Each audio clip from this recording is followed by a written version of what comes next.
Cinema விளையாடுனா எப்போதுமே heroine தான் பக்கத்துல இருப்பாங்க. நீங்க ஹீரோயின் அங்க உட்கார வச்சுட்டு உங்க ஒய்ஃப் பக்கத்தே உட்காரிங்களே, இது வந்து எந்த வகையில நியாயம்? நான் முதல்ல என்ன காப்பாத்திக்கணும் சார்.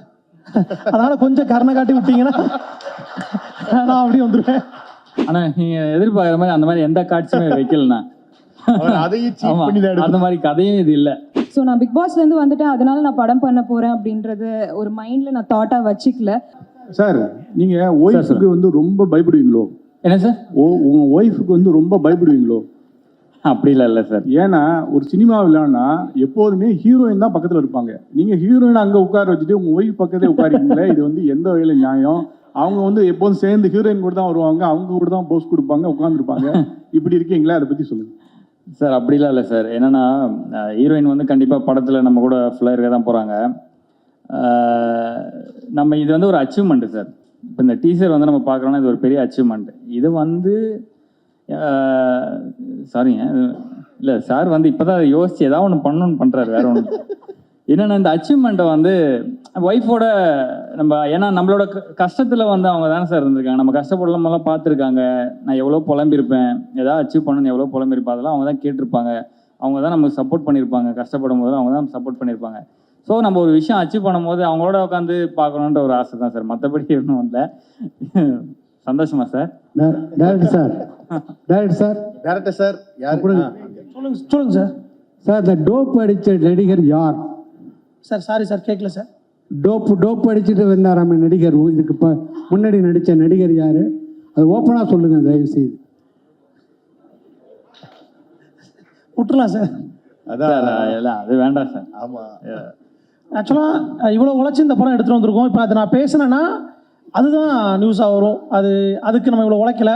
பட் அது வேணாம், தப்பாக எடுத்துக்காதீங்க, தவறாக எடுத்துக்காதீங்க. அது எதனால அப்படி பண்ண அதை நான் சொல்லலாம்னு எல்லாருக்குமே தெரியும். பட் நம்ம அதை அவாய்ட் பண்ணிடலாம் சார். இப்போ நான் கண்டிப்பாக அதுக்கு ஆன்சர் சொன்னேன்னா கண்டென்ட் வந்து அதான் சார் போகும். இவ்வளோ நேரம் நம்ம இங்கே பேசின எதுவுமே நல்லதானே போகிறோம். இந்த படத்துக்கு நல்ல ப்ரொமோஷனாக இருக்குமே. இல்லை சார், அந்த நெகட்டிவிட்டி வேணாம் சார், நம்ம விட்டுருவோம் சார். அது வெளியில் சொன்னீங்கன்னா அடுத்து வரக்கூடிய தயாரிப்பாளர்களை காப்பாற்றலாம்ல. நான் முதல்ல என்ன காப்பாற்றிக்கணும் சார். அதனால கொஞ்சம் கருணை காட்டி விட்டீங்கன்னா நான் அப்படியே வந்துடுவேன். Sidhu, I got a question to Sidhu. Yeah. Sir. On your Sir. side. Sidhu, after a very protracted struggle, you all know your struggles. Sir sorry sir, நீங்கள் பேசி கேட்கல sir. After a protracted struggle in the small world. Mike கொஞ்சம் கரெக்டாக சாருக்கு இது பண்ணி கொடுங்களேன். Hello? Yeah. கேட்குறதா? கேட்குது sir. After a protracted struggle, அந்த ஒரு வேர்ல்ட்லேருந்து வந்திருக்கீங்க. முதல் படமே ஹெவனாக அமைஞ்சிருக்கு. அந்த டார்க்னஸையும் சொல்லுங்க, பிரைட்னஸையும் சொல்லுங்க. And you got a very very rosy bright future. Wishing you all. Sir sir சத்தியமா புரியல சார். இல்ல, அதாவது என்ன சொல்றாங்கன்னா முதல் படத்திலே வந்து ஹெவனும் வந்திருக்கு, டார்க்கும் வந்திருக்கு. ஹெவனும் வந்திருக்கு. உங்களோட dark side of the life we all know. But அதையும் மீறி வந்திருக்கீங்க. We all wish you a very great future. Okay. Rosy சைடையும் சொல்லுங்க, அந்த டார்க் சைடையும் சொல்லுங்க of your first movie. The bright. அதாவது முதல் படத்துல உங்களுக்கு ஹெவனா இருந்தது என்ன, அதாவது ஹெல்லா இருந்தது, டார்க்கா இருந்தது என்ன அப்படின்றத அவர் கேட்கிறார் கேள்வியா. ஓகே ஓகே, புரியுது. ஹெவனா இருக்கிறத நான் ஃபர்ஸ்ட் சொல்லிடுறேன். என்னன்னா ஃபர்ஸ்ட் இந்த ப்ராஜெக்ட் நமக்கு கிடைச்சதே ஒரு ஹெவன் தான் சொல்லணும். அதான் நான் சொல்கிறேன்ல, அந்த ஒரு பேட் டைமை தாண்டி ஒரு குட் டைம் நான் வந்தேன்னு சொன்னேன் சார். அது இந்த ப்ராஜெக்ட் கிடைச்சதே எனக்கு வந்து ஒரு ஹெவன் தான் சார். ஏன்னா இது ஒரு சூப்பரான ஒரு ப்ராஜெக்ட். இது அவ்வளோ ஈஸியாக அமையாது இல்லை. இந்த மாதிரியான ஒரு கேரக்டர், ஒரு ஆர்டிஸ்ட்டுக்கு வேறு என்ன வேணும்? நம்மளை வந்து நம்ம ஒரு சேலஞ்சிங்காக நம்மளை ப்ரெசென்ட் பண்ணிக்கணும்னு தான் எல்லா ஆர்டிஸ்ட்டும் நினைப்பாங்க. ஸோ அது இந்த மாதிரி ஒரு நல்ல டீம், நல்ல கதை, ஒரு சூப்பரான ஒரு ப்ராஜெக்ட் நமக்கு கிடைக்கும் போது அதுவே ஒரு பெஸ்ட்டு ஒரு மூமெண்ட்டாக நான் பார்க்குறேன். இது என்னோட ஹெவன் தான் நான் சொல்லுவேன் சார். அதான் சார், டார்க் வந்து என்ன சொல்லணும் அப்படின்னா, பாருங்க நைட்டு தூங்க விட மாட்டேங்கிறேன்னு சொல்றாரு. டார்க் வந்து டார்க் எதுவும் இல்லை சார். டார்க் எதுவும் இல்லை இதை பொறுத்த வரைக்கும். எனக்கு சார் ஃபர்ஸ்ட் டைம் இவரை நான் நடிக்க கூப்பிடும்போது நானே மன உளைச்சல கூப்பிடுறேன். சார் சீரியல் நிப்பாட்டிங்க சார், நிப்பாட்டியாச்சு அப்படிங்கிறாரு. எனக்கு என்ன தோணுது, நம்ம பேட்வே பிரச்சனை அவரை அட்டாக் பண்ணிச்சேன்னு தோணுது. அப்படிதான் உள்ள வந்தாரு. பட் ஓகே டாக் சிது சார். இல்லை, நான் கரெக்டாக அதே மாதிரி எனக்கு இந்த ப்ராஜெக்ட் வந்து அமையும் போது நான் சீரியல்ஸ் பண்ணிகிட்டு இருந்தேன். கரெக்டாக அது முடியுது, அடுத்த நாள் எனக்கு இந்த ஆஃபர் வந்தது. ஸோ அதுவே ஒரு பெரிய ஒரு நல்ல ஸ்டார்ட்டாக நான் பார்த்தேன். ஓகே, இது கரெக்டாக முடியுது, அடுத்த நாள் இது வருதுன்னும் போது ஏதோ சம்திங் ஒரு குட் ஸ்டார்ட் அப்படின்றது தான் நான் நினச்சேன் சார்.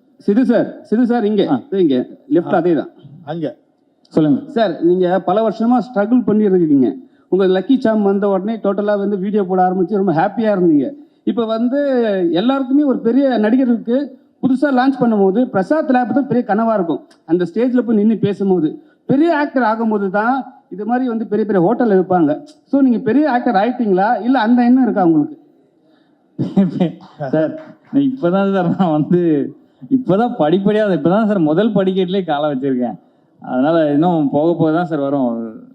சார் இதுக்கு அப்போ உள்ள நீங்க உங்கள்கிட்ட ப்ரொடியூசர் சார், இப்போ நீங்க பேசுனீங்க ஒரு சில மூவிஸ் வந்து தியேட்டர்ல என்ன நம்ம ப்ரமோஷன் பண்ணாலும் தியேட்டர்ல வரக்கூடிய ஆடியன்ஸோட எண்ணிக்கை ரொம்ப கம்மியா இருக்குன்னு சொல்றீங்க. ஸோ இப்போ போன வாரத்துல 7 மூவி வந்துச்சு, மக்கள் மத்தியில பெருசா போய் ரீச் ஆகல. ஸோ இதுக்கு என்ன காரணம் நினைக்கிறீங்க? தியேட்டர்ஸ் ஓனர்ஸ் கிட்டக்க என்ன மாதிரியான விஷயங்கள் இருந்தால் நல்லா இருக்கும்னு நினைக்கிறீங்க? இல்லை சார், இங்கே ஃபர்ஸ்ட் ஆஃப் ஆல் நான் எப்படி சொல்லணும்னு தெரில. இங்கே நிறைய ஏன் வாய் கிளறீங்களே. ஆக்சுவலாக உப்மா படங்கள் இங்கே நின்றுருந்தாலே இண்டஸ்ட்ரி நல்லா சார் இருக்கும். ஸோ இன்றைக்கி நீங்கள் இத்தனை படங்கள் ரிலீஸ் ஆகலன்னு நம்ம சொல்கிறோம். நீங்களும் ஃபீல்டில் இருக்கீங்க, என்னை விட எனக்கு தெரிஞ்சு நீங்கள் நல்ல எக்ஸ்பீரியன்ஸ் நினைக்கிறேன். நீங்கள் இந்த 7 படம்லாம் எடுத்துட்டீங்கன்னா அதில் ஃபிலிம் மேக்கிங்காக குவாலிட்டியாக எத்தனை படம் வந்திருக்குன்னு நீங்கள் கவுண்ட் பண்ணிங்கன்னா உங்களுக்கு தெரிஞ்சிடும். இயக்குனர் சார், சித்து சார் கொடுங்க சார். எப்பவுமே வந்து நீங்கள் வீடியோ வந்து நான் பர்சனல் ப்ளஸ் வந்து படத்தை பற்றி கேட்குறேன். வீடியோ வந்து உங்கள் ஒய்ஃப் கூட போடுவீங்க, அப்புறம் உங்கள் மச்சினிச்சு கூடலாம் வந்து பேசுவீங்க. அப்போ வந்து ஒரு கிளாஷ் ஆகும் உள்ள வீடியோலே. ஸோ வந்து கண்டிப்பாக ஷூட்டிங்ஸாக வந்திருப்பாங்க. ஹீரோயின்ஸ் கூட வந்து முத்த காட்சியெல்லாம் இருக்கும்போது என்ன ட்ரீட் பண்ணாங்க, அங்கே என்ன நடந்தது, வீட்டுக்குள்ளே போய் என்ன நடந்தது? ஆனால் நீங்கள் எதிர்பார்க்குற மாதிரி அந்த மாதிரி எந்த காட்சியுமே வைக்கலண்ணா. அந்த மாதிரி கதையும் இது இல்லை. அந்த மாதிரி காட்சியில் எதுவும் வைக்கல. அதே மாதிரி இவர் பார்க்குற லொக்கேஷனுக்கு வந்து நம்ம ஒய்ஃப்லாம் நம்ம கூட்டிகிட்டு போகவே கூடாது. ஏன்னா எனக்கே வந்து கழுத்துலேருந்து ஃபுல்லாகவே கால் வரைக்குமே வந்து அவ்வளோ பாடி பெயின் நான் சொல்லியிருக்கேன். அந்த மாதிரி லொக்கேஷனுக்குலாம் நம்ம தயவுசெய்து நீங்களும் போயிடாதீங்க, நானும் போகல, ஒய்ஃபெல்லாம் கூட்டிகிட்டு போகல. அந்த மாதிரி தான். இயக்குனர் சார், சார் இங்கே சார் சொல்லுங்கள் சார். இருண்ட சொர்க்கம் அப்படின்னு வந்து தமிழில் அழகாக டைட்டில் இருக்கு. அது டார்க் ஹேவனுக்கு அது நீங்கள் இங்கிலீஷில் டைட்டில் வச்சுருக்கீங்க. அதுக்கு என்ன காரணம்? முதல் படத்திலே வந்து சாரை வந்து போலீஸ் ஆஃபீஸராக இறக்கிருக்கீங்க, அதற்கு என்ன காரணம்? 2 கொஸ்டினுக்கு ஆன்சர். இல்லை, நான் எல்லா ஊருட்டையும் கேட்டேன், சார் தான் வந்தார் கதை சொன்ன பிறகு. அதான் ரியாலிட்டி. போலீஸாக நல்லா இருப்பாங்க, அந்த ஒன்றும் இருக்குது. ஓகே, நான் ஒரு ஒஸ்ட்ல இருந்து நீங்கள் மேலே போகும்போது எல்லாத்தையுமே கதை சொல்லிட்டு ஆக்சுவலாக சாரை பார்க்கறதுக்கு ஒரு 1 வீக் பிஃபோர் நான் 2 ஹீரோட்ட கதை சொல்லியிருந்தேன். ஸோ எனக்கு அன்னைக்கு இருந்த டைம்ஸ்க்கு நான் அந்த படத்தை மூவ் ஆன் பண்ணணும் அப்படிங்கிறது மட்டும்தான். ஸோ அன்னைக்கு எனக்கு கூட இருந்தது 2 பேர் தான், ஒன்று சரண் ப்ரோ, இன்னொரு கோபால் சார். ப்ராஜெக்ட் எப்படி எடுத்துகிட்டு போகலாங்கிறது மட்டும் தான் இருந்துச்சு. ஸோ எனக்கு இப்போ டீமாகவே நாங்கள் பேசும்போது ஒரு சில கமெண்ட்ஸ் என்ன சொன்னாங்க, ஏன்னா இப்போ சுத்து ப்ரோவை போய் நீங்கள் பார்த்தீங்கன்னா ஃபுல் அண்ட் ஃபுல் வந்து பியரோட தான் இருப்பாங்க. ஸோ எனக்கு அவர் காப்பா செட் ஆவார் அப்படிங்கிற கான்ஃபிடன்ஸ் எனக்கு ரொம்ப இருந்துச்சு. இன்னொன்று, நான் ஆக்சுவலாக D3க்கும் அப்போ நான் பேசினேன். சார் வந்து ராஜாராணி பண்ணிகிட்டு இருந்தாங்க. அவரோட ரீக்ரியேஷன் வீடியோ எனக்கு ரொம்ப பிடிக்கும். என் பிரதர் தான் வந்து அதை அனுப்பிச்சு பார்க்க சொன்னாப்புல. ஐ திங்க் என் ஞாபகம் கரெக்ட்னா தெரியும்னு நினைக்கிறேன். அது இன்னும் யூடியூப்பில் இருக்கும்னு நினைக்கிறேன். அந்த வீடியோ எனக்கு அனுப்பிச்சு இவர் நல்லா பெர்ஃபார்ம் பண்ணுறாரு. அப்போ சுத்தூரில் எங்களுக்கு தெரியாது, இவர் நல்லா பெர்ஃபார்ம் பண்ணுறாரு, நீங்கள் பாருன்னு சொல்லி 2000 சம்திங் இயர் ஞாபகம் அனுப்புனாங்க. நானும் கால் பண்ணேன். ஸோ அதுக்கப்புறம் தான் நான் பிரஜன் சார்ட்ட நான் போனேன். இன்னும் டைட்டில் என்ன பண்ணால், அந்த மேக்கரிங்கிறது ரொம்ப அழகான ஊர் சார். கதை வந்து அந்த மேக்கரிங்கிற மலை கிராமத்தில் ஒவ்வொரு 7 வருஷத்துக்கு அப்புறம் வரக்கூடிய ஜூன் மாதத்தில் ஆண்கள்லாம் இறந்து போவாங்க அப்படிங்கிறது நம்பிக்கை. ஸோ அதனால் அந்த டார்க் அப்படிங்கிறத நான் ஆட் பண்ணி டார்க் ஹெவன் வச்சேன், அவ்வளோதான். சார் வணக்கம். இங்கே இந்த பாருங்கள், இந்த படத்தை வந்து அடர்ந்த காடு வனப்பகுதியில் எடுக்க காரணம் என்ன? ஏன்னா மலையில் வந்து கேமராலாம் தூக்கிட்டு போகிறது கஷ்டமாக இருந்துச்சுன்னு சொல்கிறீங்க. அங்கே என்ன ஸ்பெஷல் இல்லை சார், மலை கிராமத்தில் எடுத்தால் நல்லாயிருக்கும், அவ்வளோதான். வேற எங்கே இருக்குது? தர்ஷிகா, பிக் பாஸ்லேருந்து வந்திருக்கீங்க. பிக் பாஸ் இவ்வளோ சீசனில் நிறைய பேர் சினிமாவுக்கு வந்திருக்காங்க, நிறைய பேர். ஆனால் சினிமாவில் பெருசாக சைன் ஆகலை. அந்த ரெக்கார்டை நீங்கள் வந்து முறியடிப்பீங்களா? ஏன் அந்த பிக் பாஸ்லேருந்து வர்றவங்களாம் அந்த சினிமாவில் பெரிய ஆளாக மாட்டேங்காங்க, என்ன காரணம்? இது வந்து பிக் பாஸ்லேருந்து வர்றனால அப்படின்னு கிடையாது. சினிமாவோட தர்ஸ்ட் இருக்க யார் வேணாலுமே வந்து பெரிய ஆள் ஆகலாம். இதில் பிக் பாஸ் அப்படின்றது கிடையவே கிடையாது. ஸோ நான் பிக் பாஸ்லேருந்து வந்துட்டேன், அதனால நான் படம் பண்ண போகிறேன் அப்படின்றது ஒரு மைண்டில் நான் தாட்டாக வச்சுக்கல. அது ஒரு பிளாட்ஃபார்ம், அது ஒரு ஷோ, அது முடிஞ்சுது. அதுக்கப்புறம் நம்ம லைஃப்பில் என்ன பண்ண போகிறோம் அப்படின்னு நான் யோசிச்ச போது தான் படம் பண்ணணும். ஏன்னா என்னால் முடியும்னு எனக்கு தெரியும், நல்ல ஒரு கேரக்டர் ரோல்ஸ் பண்ண முடியும் அப்படின்றது என்னோட நம்பிக்கை. ஸோ எப்போவுமே ஏதாவது ஒரு விஷயம் ஆரம்பிக்கும் போது நான் ஸ்க்ராட்ச்லேருந்து தான் ஆரம்பிப்பேன். இப்போ பிக் பாஸ் போயிட்டு வந்துட்டோம் அப்படின்லாம் கிடையாது, இதுவுமே என்னோட ஸ்க்ராட்ச்லேருந்து ஆரம்பிக்கக்கூடிய ஒரு விஷயம் தான். ஸோ ரொம்ப நம்பிக்கையோடு இந்த பிளாட்ஃபார்முக்கு வந்திருக்கேன். கண்டிப்பாக ஷைன் ஆகுவேன்னு நினைக்கிறவங்க எல்லாரோட சப்போர்ட்டோட. Thank you sir. இயக்குனர் சார், உங்களுக்கு தான் சார். சார் இங்கே சொல்லுங்கள் சார். சார் இன்னைக்கு நம்ம சினிமாவில் ரொம்ப பல வருடங்களாக ட்ரை பண்ணிட்டு நிறைய திறமையானவர்களாக இருக்காங்க.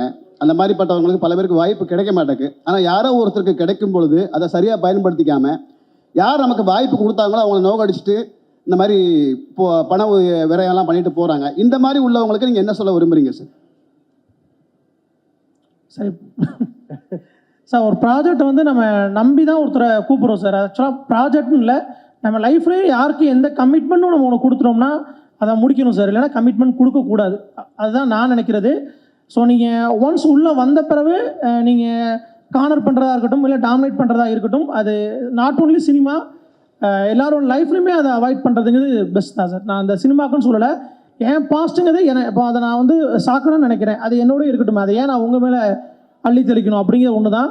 ஸோ மற்றபடி இது பெருசாக எதுவும் இல்லை சார். டேரக்டர் சார், சார் அப்படியே லெஃப்ட் சார், லெஃப்ட் இங்கே சார், ஒரு நிமிஷம். ஓகே சார், இப்போ என்னன்னா ஹீரோ வந்து பெரிய ஒரு குற்றச்சாட்டு மேலே வச்சாங்க. எனக்கு சேஃப்டியே இல்லை, மேலேருந்து கீழே விழுந்து உடனே நடிக்க சொன்னாங்க, 1 வீக் லீவு கேட்டாங்கன்ட்டு. ஒருவேளை வந்து அந்த நீங்கள் எடுத்த ஹீரோ வந்து இந்த சேஃப்டி இல்லைன்னு சொல்லிட்டு தான் பயந்து ஓடிட்டாரா, இல்லை வந்து நீங்கள் நல்லாவே சேஃப்டி கொடுத்தீங்களா, அதை பற்றி சொல்லுங்கள். இல்லை, நான் அவன் போட்டு ஒரு பாயிண்ட்டுக்கே வருத்தப்பட்டிருக்கேன். இப்போ நீங்கள் இதையும் சேர்த்து கோத்து விட்றீங்க. ஆக்சுவலாக அது வந்து தப்பு தான் சார், அதை நான் இல்லைன்னு சொல்லலை. பட் நான் நம்ம சேஃப்டி வச்சுருந்தோம். இப்போ நான் அதுக்கும் பேரை சொன்னால் அது கான்ட்ரவர்ஸியாக தான் ஆகும். ஓகே, இல்லை என்ன மேட்டர்னா, ஆனால் ஸ்டண்ட்டில் வந்து யூஸ்வலாக அதெல்லாம் நடக்கணும். அது நான் சும்மா ஒரு காமெடிக்காக நான் சொன்னேன். அது சேஃப்டி இல்லைன்னுலாம் கிடையாது. சேஃப்டி வச்சுட்டு தான் அத்தனை ஸ்டண்ட் டீம் எல்லாமே வச்சு தான் பண்ணாங்க. அது வந்து அது யூஸ்வலாக நடக்கிறது தான். அது தவிர்க்க முடியாது. இல்லை, ஸ்டண்ட் சீக்வன்ஸில் எங்கேயாவது சின்ன சின்ன அடியெல்லாம் படுறது வாஸ்தவம் தான். அதனால சேஃப்டி இல்லைன்னுலாம் கிடையாது. அதுக்கும் அந்த இதுக்கும் சம்மந்தம் இல்லை. அது வேற மேட்டர். சூப்பர். தேங்க்யூண்ணா, thank you so much for your lovely questions.